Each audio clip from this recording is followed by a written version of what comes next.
The last passive animation that we're going to do on our ball is, of course, the squash and stretch. And the squash and stretch is really going to make it feel like this character is being deformed and influenced by the objects that it's bouncing into.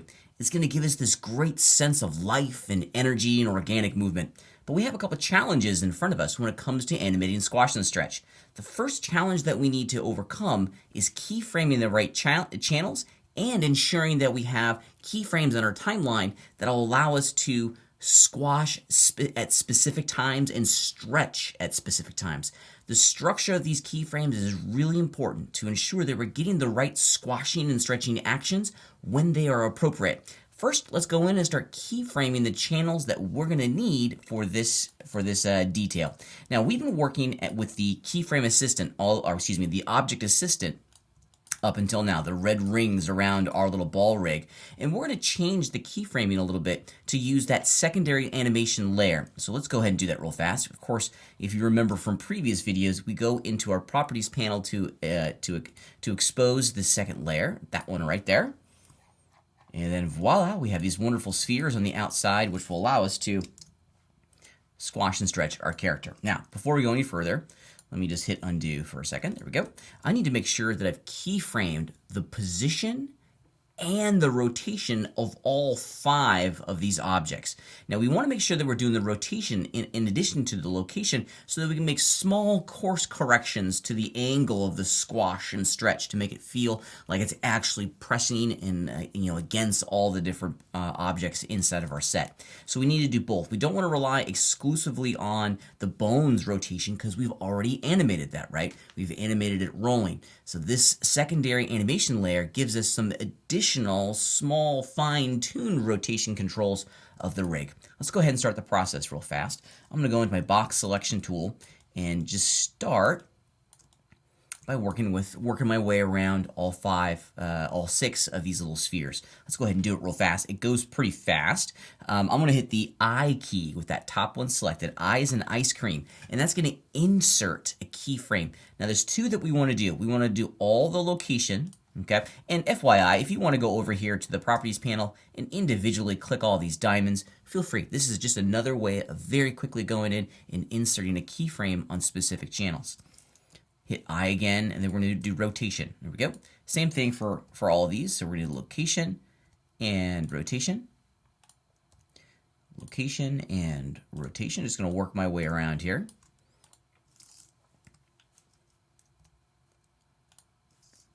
And then the location. Don't forget the one on the back. I for location. Once again for rotation. If you notice, we have one down here at the bottom. It may be a little bit difficult to get to, so I'm going to just deselect the visibility of my set so I can see it. In addition to this, to doing location and rotation, if you notice, we also have the ability to do both at the same time. So look at this list. There's a lot of really great stuff in here that will help you work fast. Okay, so a couple different ways of getting to the exact same thing. Let's turn our set back on and start looking at how we can work with these keyframes. Now I'm going to jump in, just make some selections again. Get all that stuff back. So I can see, I just want to double check. This is my way of just really making sure that all of the channels have a key on them. Yep, they're looking pretty good. Now I made the mistake. I accidentally put it on frame 15. That's no problem. I'm going to hit Control Tab to go back into my dope sheet and then just move these keyframes from frame 15 over here to frame 1. There we go. All right, I'm pretty happy with that. Let's continue working forward and setting the structure. And that's the first thing that I like to do when it comes to working with squash and stretch, is getting some keyframes in there. That way I can precisely understand exactly when this squash is going to happen. I want to be able to control it.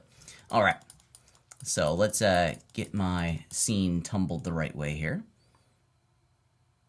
There we go. And I'm just going to start duplicating some keyframes. I know I want the ball to be in this pose at this moment in time. So I'm going to grab all the keyframes down here in my dope sheet, Shift D to duplicate them, and just drag them to the right to match the playhead. That works.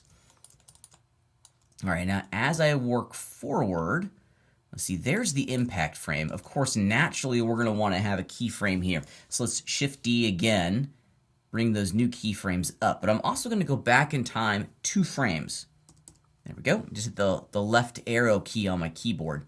Now, at this moment in time, I also want to have a keyframe because I want it to be able to squash across 2 different keyframes. So I'm going to duplicate and drag another set back 2 frames. And as one might imagine, we're going to do the same thing going forward. So there's the impact frame. I'm going to go right now 2 frames to frame 52. Grab my keyframes, Shift D, and we'll go there. Now, I'm going to continue doing this for the rest of the animation, but let's focus in on this first impact because it kind of in every sense showcases exactly why I'm structuring my keyframes as I am here. I have a whole, let me zoom in so you guys can see. Basically, I have 3 sets of keyframes. I have this over here, which defines the beginning of the squash. I have the actual impact pose itself here on frame 50. This is where it's going to compress. And then I have another set of keyframes which will allow me to stretch out and expand. So I've created a nice little range of frames here where that squash and stretch is going to happen. With those keyframes in place, now I can go in and start looking at the poses. Okay. All right, so there's the actual impact itself. And this is where it gets to be a whole lot of fun because we're going to go in and start physically. There we go, just making some selections here. Just physically go in and make some squashes and some stretches. Now, of course, you can use the grab tool to put this where you want. I like the grab tool.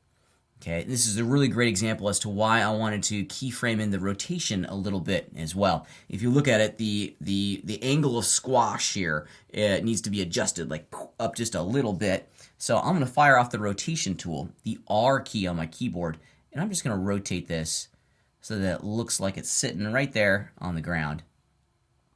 Something like that. Yeah, I'm pretty happy with that. That's a good squash pose. I like it. Okay, so there's the squash pose. It's going to go back to its, it's going to go back to its unsquashed form here very quickly.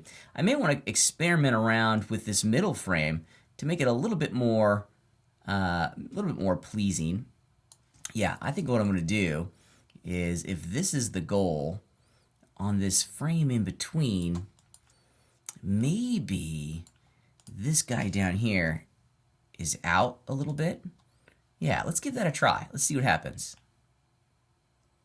Yeah, it kind of gives a suggestion that it's still sticking a little bit. I'm actually going to grab. We're going to take this one step further. Let's grab all of these. All of them around the outside. Yeah, let's go back to the front view. And let's continue to, oh yeah, I like that.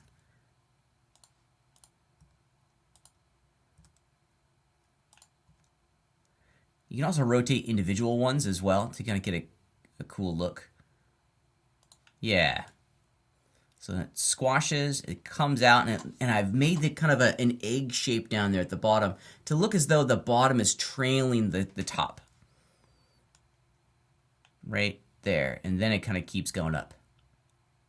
All right, let's do the exact same thing on the other side of the squash. We've done a really great squash and stretch going into the second bounce, but let's focus our energy on frames right here, on frames 48, 49, and then 50. On 49, this is really the frame that we want to adjust. You can see that the keyframes that I have here, this is the original pose, the unsquashed original shape of my ball, and then it transitions and interpolates into that squash pose down over here.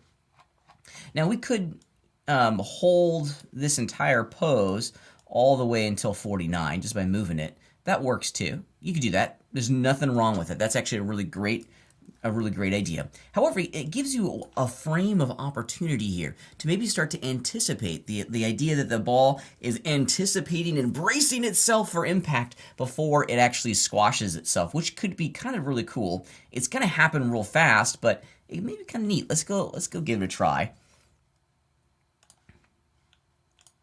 See, I'm looking real carefully at the angle of squash here. So maybe this one on frame, I'm working on frame 49 now.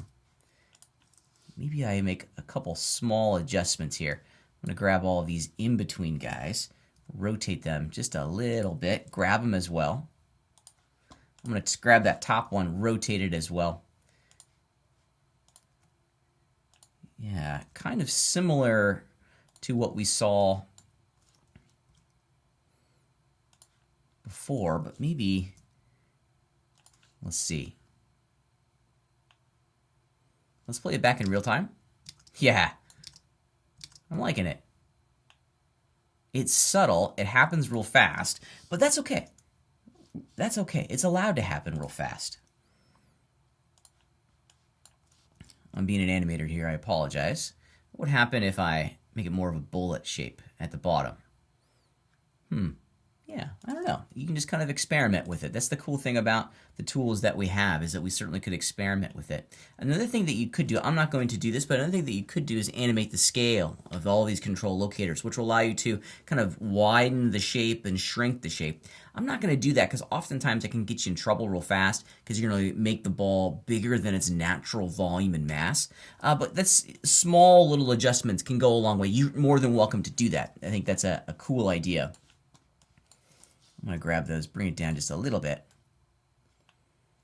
Yeah, I'm liking that. That's a cool squash and stretch. I like that. Now I'm going to continue to do that throughout the entirety of the animation. I may even go and put one right here. Let's experiment. Last one. Right here. I think I want to have the illusion that my ball is being pulled down. Maybe right there I have another pose as well, where I really start to elongate it out, perhaps. Yeah. Having frames that define the undeformed shape of the ball in the timeline already really helps you add these extra details as you're animating. You may want to manage them though. We've talked about this before. You can make these keyframe types. So maybe the green ones are the undeformed shapes. That way, if I ever need a copy of an undeformed shape, I can go in and very quickly do that. So these are the green ones. Let's duplicate it, maybe right in here. Of course, they're no longer going to be green. Let's just make them a regular keyframe. And in here, what's the shape of the ball going to be? If we want it to flatten out some, yeah, maybe we can even do, well, the angle of movement's down this way. I think on this particular moment, I've missed the keyframe that I'm after. Maybe right there. Maybe that's a little bit more appropriate for the type of stretching that I'm going to do.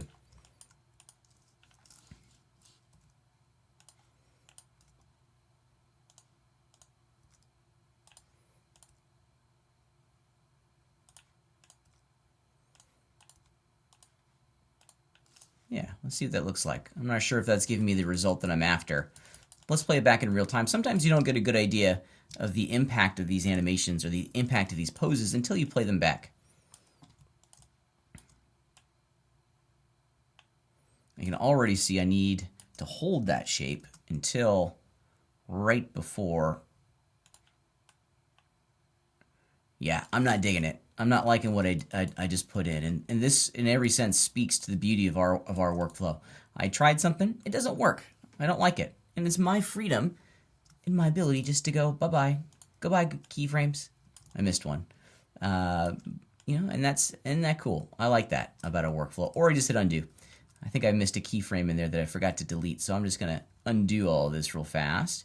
Get rid of all that mumbo jumbo. And now we're back to the shape that we had before. Yeah, I'm digging it. Experiment. Try things. Play around with squash and stretch. This is where the character starts to come to life. By creating these small little groups of keyframes, as you see down in here, we're creating this wonderful illusion that our ball is bouncing and deforming and moving under its own power and is truly an actor within the scene.